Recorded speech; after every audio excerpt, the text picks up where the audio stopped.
Қайырлы күн қала тұрғындары және жастар. Сіздерді республиканың мемлекеттік рәміздеріне арналған ұлттық мерекемен құттықтаймын. Осы орайда біз аудандық жастар ресурстық орталығының мамандары тұрғындар арасында блиц сауалнама жүргізетін боламыз. Сәлеметсіз бе?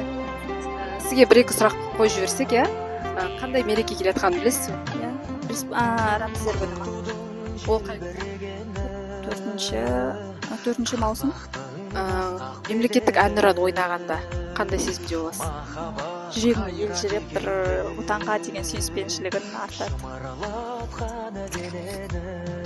Әнұран ойнағанда не істейсіз? Қолымда жүрегіме қоям. Енді сен құттықта жүр? Рәміздер күні құтты болсын. Рахмет. Алда қандай мереке келе жатқанын білесіз? Рәміздер күні. Қашан? 4 маусым. 4 маусым. Қазақстан Республикасы мемлекеттік рәміздерін атай аласыз? Рәміздеріні ту, елтаңба, әнұран. Рахмет. Қазақстан Республикасының рәміздері қашан бекітілді? 92 жылы ғой. 4 маусым.